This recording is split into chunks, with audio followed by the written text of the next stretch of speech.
dizendo boa noite aos nossos amigos internautas que nos acompanham pelo Facebook do Fora da Realidade Não Há Salvação, e apresentando a eles, então, a nossa palestrante da noite, Marlene.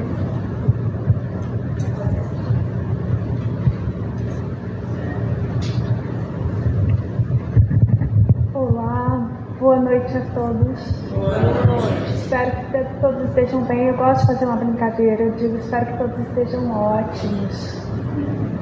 Vamos então para a nossa, apenas uma reflexão. Então, faremos isso juntos.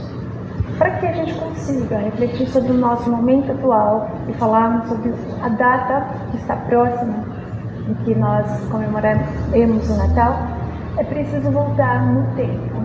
Aliás, voltar bastante tempo para olhar um pouquinho a história, ao tempo em que se deu o advento do nascimento do nosso querido Mestre. Para quem acredita em reencarnação, eu acredito, espero que vocês também. Aliás, eu vivo isso. A reencarnação é algo que justifica e explica todas as coisas pelas quais estamos vivendo assim, no momento atual. E naquela época em que vivíamos, era o período da supremacia, do poder absoluto sobre as pessoas e as nações. Nós estávamos todos lá envolvidos nessa situação, algumas como algozes, outros como vítima, outros como vítima. Só que, de maneira geral, enquanto seres humanos, tínhamos uma experiência de viver quase como animais. Nós éramos subjugados para atender às necessidades de alguns poderosos, muito poderosos. Então, éramos conquistadores, todos impiedosos, e numa postura bastante perversa. Então, quando a gente diz, estamos nos vendo assim como a parte sofredora, não necessariamente. Poderíamos estar lá também como algozes, ou também como conquistadores impiedosos. Mas eu vou prosseguir um pouco mais. Os direitos repousavam nos poderes, aqueles poderes abomináveis, que não distinguiam justos dos injustos, nobres de serviçais, todos estavam colocados na mesma lixeira da degradação gerada pelos servos da glória, mas a glória mentirosa de um dia. Estavam ali alimentando a ideia do poder, e o que é triste, o poder sobre os outros, sobre os demais seres humanos, tão humanos quanto eles, os poderosos. Eu faço referência agora. A terra era extorcida, havia uma extorsão de todo tipo, sobre a legião romana, que embora tolerasse alguns cultos e também as suas tradições, eles aproveitavam para extorquir ao máximo as possibilidades de sobrevivência mediante impostos absurdos e perseguições sem nome. Quando era a moeda de troca, era só eu quero isso, poderia ser eu quero um território, eu quero animais, eu quero pessoas. E quando isso não chegava atualmente, eles sacavam de uma arma que ficava assim na sua cintura, que era a sica, e imediatamente essa pessoa era exterminada. Tanto que eles eram chamados de sicários, pessoas que usavam com muita frequência essa sica, como que hoje nós chamaríamos de psicopatas, porque não sentiam que estavam ali eliminando uma vida. Estendia o império em glórias da literatura, da arte, da beleza, mas sobretudo da guerra. Então nós podemos dizer que existe uma divisão bastante clássica entre os seres, alguns dados mais como se fossem afinizados com a parte intelectual, outros mais as atividades físicas. Então, imediatamente, já muito pequenininhos, eram selecionados para exercícios físicos de maneira bastante extenuantes, mas eram preparados na arte da guerra. Então, além da preparação do corpo, eles tinham também aulas especiais relacionadas a estratégias de guerra, enquanto outros, nas estratégias da arte, da literatura. Tudo isso estava espalhado praticamente por todo mundo. Todo mundo conhecia, não havia fronteiras para delimitar o poder de Roma, que se assenhorava do planeta através das suas forças poderosas. Embora a arte também fizesse parte do período. Voltando um pouquinho, antes do período em si, tinha lá o Alexandre Magno, por 12 anos ali, da Macedônia, Ciro, rei dos persas. Nós temos também Aníbal, cartaginês, e outros que sacavam a Sica e matavam com muita facilidade. Antes eles já haviam passado por ali, deixando rastros de destruição e de desgraça, assinalando suas conquistas com o pesado tributo das vidas que eram arrebatados. Então, é como se aqueles corpos funcionavam como um estímulo para eles continuarem matando. E troféus. Então, traga-me esta pessoa, quero que você traga este. Olha, você pode trazer vivo, mas tudo bem se ele estiver morto. Faz o que eu quero aqui. Seja lá por qual motivo fosse. Às vezes banais, outras vezes eram porque eles lideravam grupos de rebelados. Eles se revoltavam contra aquela situação e esses líderes eram facilmente perseguidos e mortos. Mas, enfim, entretanto, o mundo sofria a opressão destes perversos e a lei era sempre aplicada pelas armas para o aniquilamento das vidas.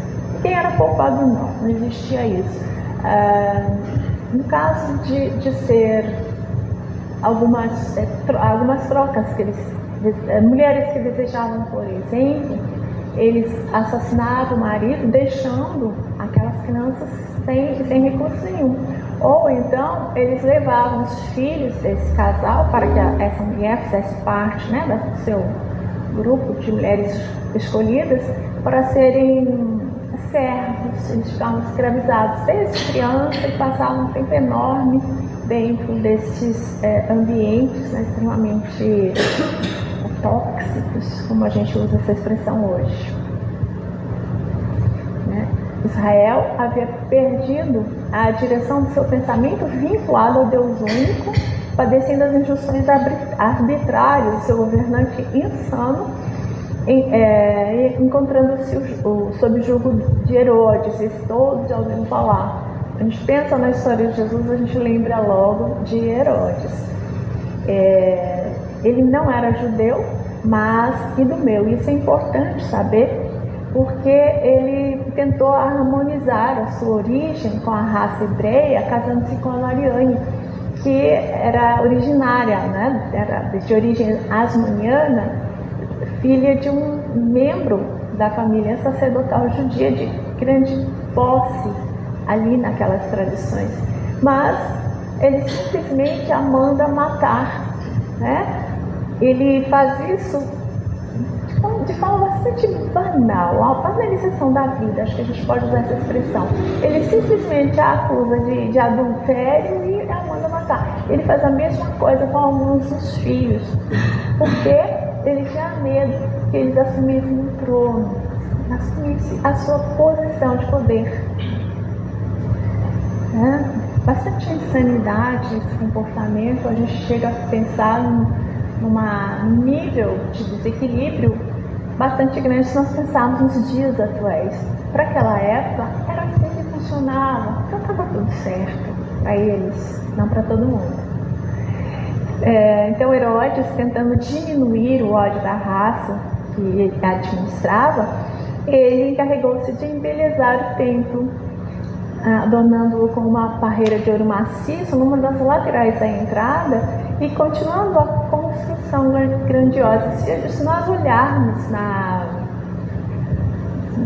história mesmo, um pouco mais, aprofundar um pouquinho mais, nós vamos encontrar em Herodes um homem visionário, porque ele tinha ideias de construção e ele fazia aquilo acontecer. Tinha os melhores engenheiros da época, eram chamados para atender seus desejos de grandeza. Só que essa construção dele foi destruída completamente 70 anos depois. 70 anos depois de Cristo, porque não fazia sentido para aquele momento, né? Então esse seu governo, odioso, deixou marcas inapagáveis de imoralidade, perversão por toda parte, facultando que o povo sofresse todos os tipos de perseguição e aumentasse o desejo de vingança do ódio entre as diferentes classes. Porque com essa postura dele, então eles acabavam jogando uns contra os outros, né? Então eles tinham raiva, tinham mais que isso, ódio, fúria, desejo de vingança, o desejo de extermínio daquela raça contrária a Deus.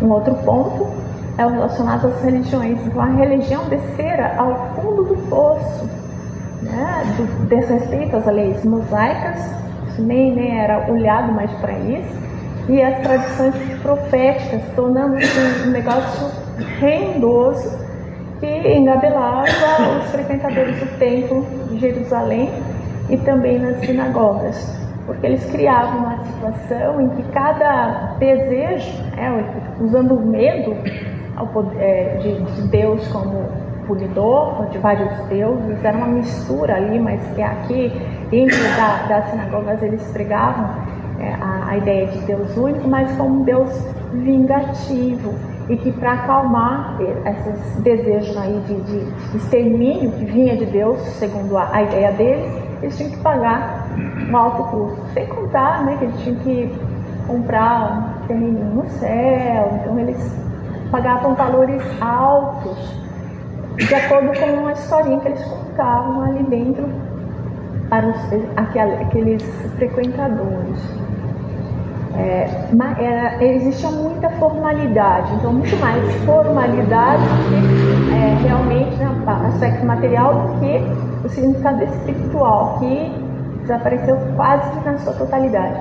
Essa imagem é bem atual, para a gente ter só uma ideia da intenção. Então, ouro, pedras preciosas era o que enfeitava, e continua enfeitando até hoje as sinagogas.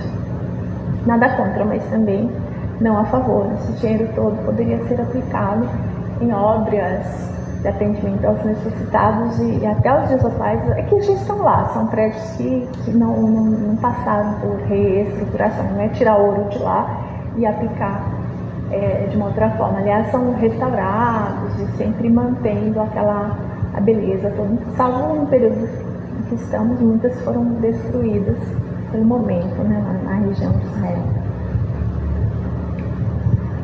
Raros eram os sacerdotes escrupulosos e respeitáveis, quanto a imensa maioria se encontravam mancomunada com os governantes em lamentáveis reuniões secretas em que eles confabulavam de que forma iriam extorquir aqueles frequentadores, porque eles exploravam a ignorância e as superstições. Nada hoje não existe, tudo isso já foi superado. É nesse clima, um clima de hostilidade e no surgimento de uma nova fase para a governança do Império Romano que nasceu Jesus.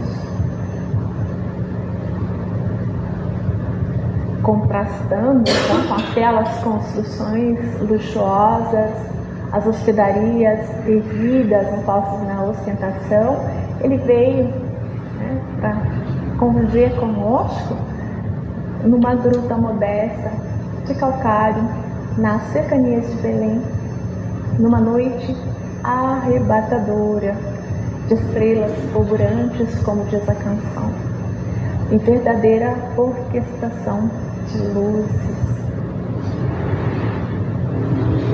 Ao invés da presença da elite em torno do seu berço, os destacados administradores do país esteve cercado pelos pais e pelos animais domésticos que dormiam na modesta brecha da natureza. O vento frio que soprava no exterior não perturbava o aquecimento pela fogueira, no pequenino espaço em que ele dormia.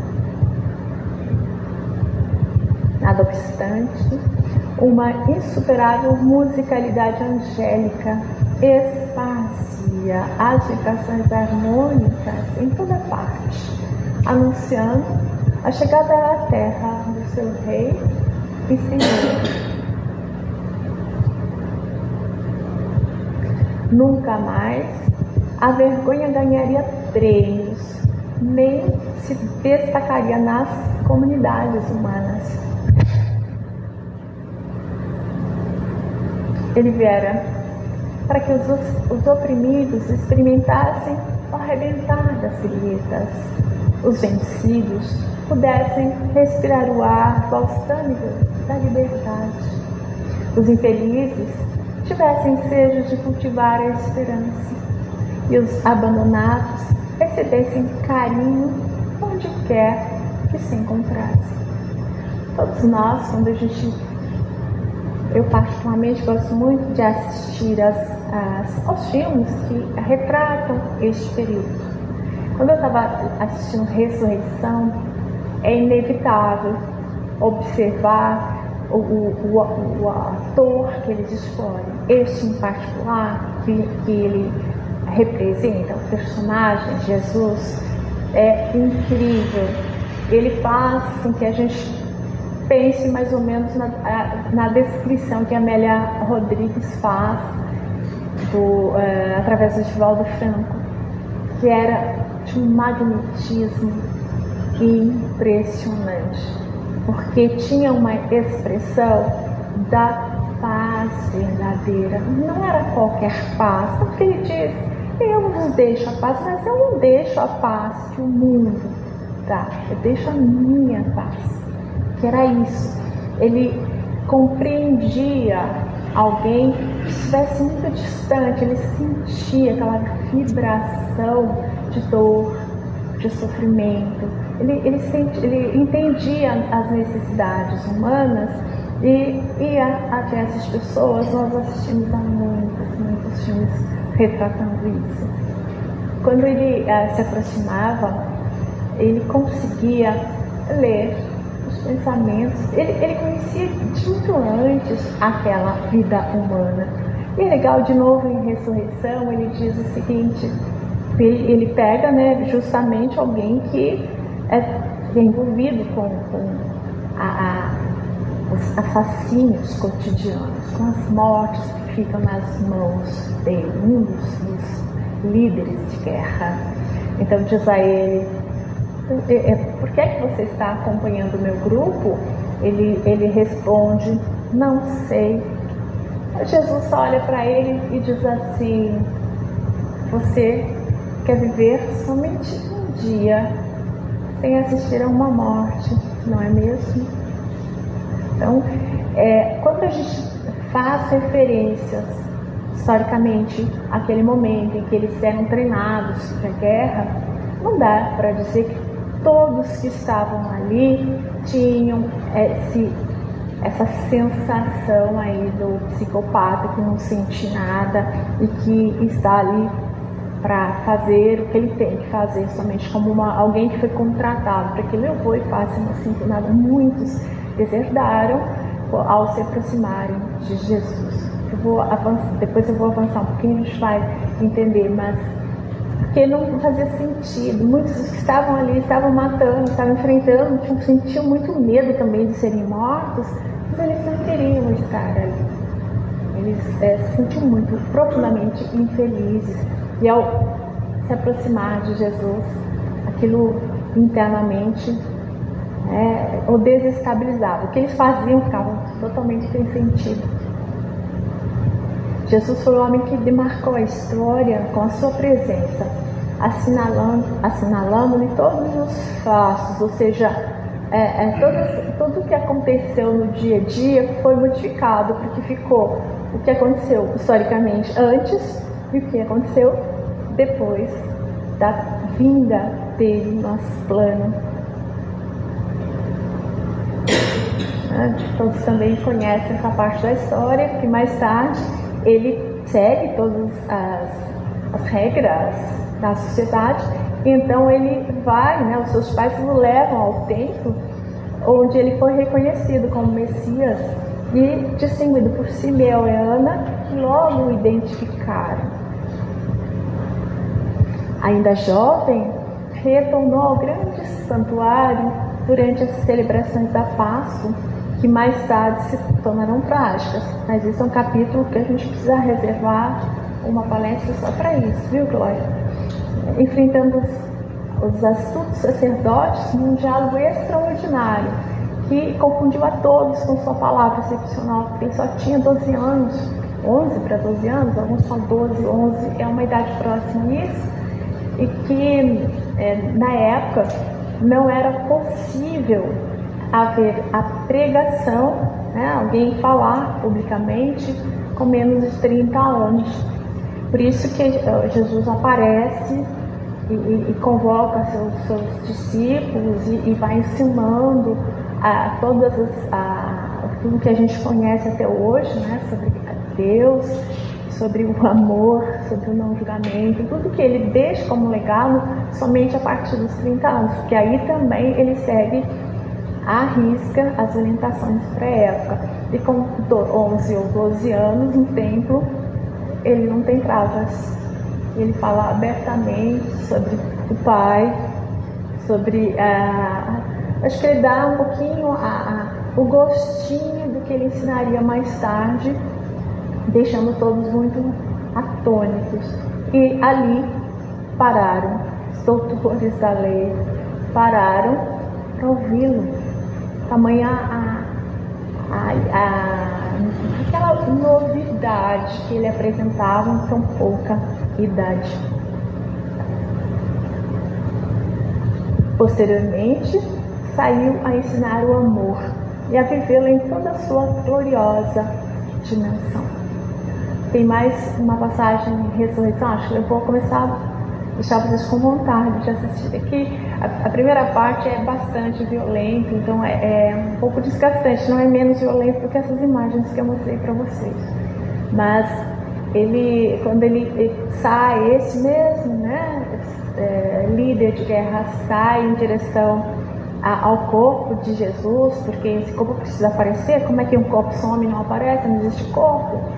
Ele pergunta para um dos apóstolos, agora também não me lembro o nome, como assim? O que ele ensinava e por que as pessoas não seguiam? Ele falou: é difícil dizer para você. Se eu começar a pensar assim, o que ele ensina, ele me ensina. Ele simplesmente nos mostra.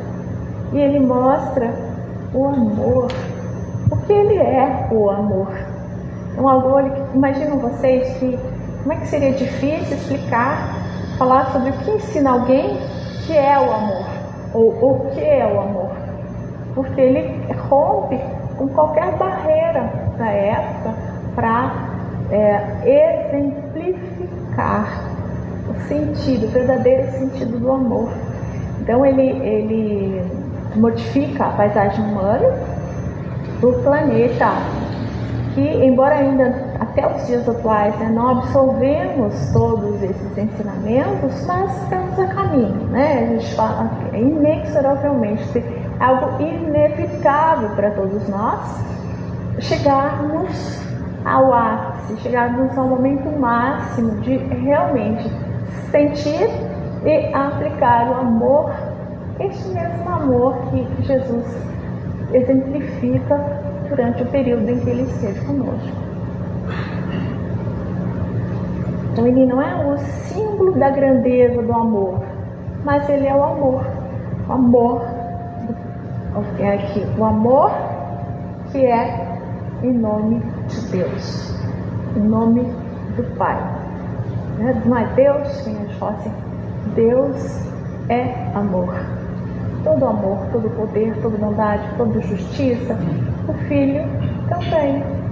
É dessa forma que ele se apresentou perante os homens.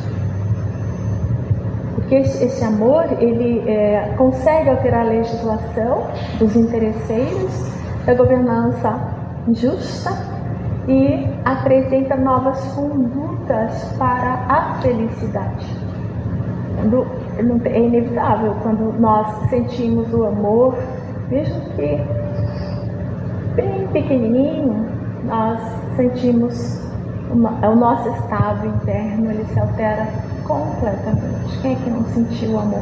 É mais fácil a gente pensar no amor do que está imediato, né? O amor por pais, o amor pelos cônjuges, o amor pelos filhos. Mas Jesus não falava só desse amor, ele falava também desse amor. Ele falava do amor pela humanidade inteira. E além, né? O amor pelo planeta. O amor universal. Então, sobre todos os aspectos considerados, é excepcional o seu ministério terrestre e incomparável a sua dedicação. Ruiu o Império Romano, outros sucederam, modificaram as organizações terrestres, a sua doutrina foi ultrajada pelos interesses mesquinhos dos infiéis seguidores, mas ela permanece imutável na mensagem moral de que se reveste, renascendo sob outras formas, aqui para nós, para a doutrina espírita, né? De dedicação, de caridade, como caminhos de auto-iluminação e de vida para todas as criaturas. Ele disse, eu vim para que tivessem vida, e vida em abundância, porque o período que se tinha na sua morte. E até os dias atuais, nós, se pensarmos na questão da vida, nós vamos lembrar que todos os dias, pensando na situação climática, pensando na situação ainda, temos guerra e uma série de coisas, como se nós estivéssemos morrendo um pouquinho. E aí, quando a gente sente esse amor que foi deixado pelo Mestre, nós nos empoderamos, nós nos sentimos fortes. E é isso que é importante para todos nós. E aí entramos nessa parte, porque logo mais estaremos comemorando essa data, né, que marca historicamente a chegada de Jesus. Claro que alguns autores falam, não foi no dia 25 de dezembro, colocaram aí essa data de forma só para agradar a alguns. Não tem importância. Aposto, tenho certeza, né, que Jesus não estava preocupado se nasceu em fevereiro, se nasceu em dezembro, de um ano antes, um ano depois. Isso não é importante. Nem eu lembro qual é a data do meu nascimento. Eu lembro sim, dia 20 de dezembro. Agora contei para todo mundo. E para ele não era importante, assim como é importante para todos nós, né? Ficamos felizes com o dia do seu nascimento. E ele não, ele chegou, explicou o que tinha que explicar, ensinou o que tinha que explicar e voltou para continuar seu legado do plano espiritual, né? Como governador do planeta.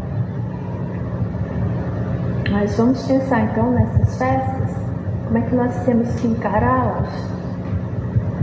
Será que é possível fazer em silêncio, uma oração, e nos deixar ali num instante de meditação, lembrando do querido Mestre, esse que nós amamos, não é? Dedicando a tua existência, a serviço de amor nesses tormentosos dias da humanidade. A gente vai conseguir. assim, 15 minutinhos de silêncio mental? Um dia de Natal, só 15 minutinhos, fazendo essa conexão com o nosso mestre.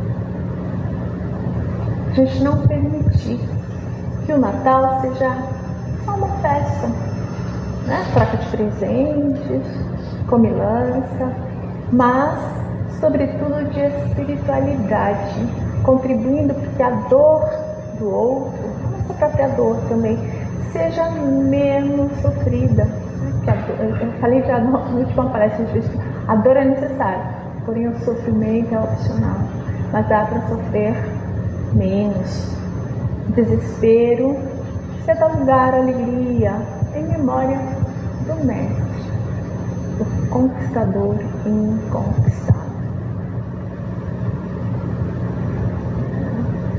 Repetindo, né, reproduzindo aqui: o que queres que os homens façam por ti, faz igualmente por eles. E dessa forma que a gente tem aqui a oportunidade de sair hoje, né, blá blá blá, repetitivo em relação à história e história, ela foi contada dessa forma, mas os ensinamentos, se nós tomarmos o Evangelho, nós teremos ali, né, os momentos, as parábolas, as passagens todas, e a cada dia a gente encontra um jeitinho novo de entendimento sobre o que é necessário, né, para cada um de nós, de que forma nós podemos agir para termos algo a mais nas nossas vidas. E nós lembramos sempre que não nascemos para nós mesmos, mas também para nós, mas nós nascemos para o outro. E uma evolução acontece de maneira individual. Ela é intransferível, mas ela não é individual, porque assim como a minha evolução acontece, eu também vou me tornar responsável pela evolução de todos que estão à minha volta.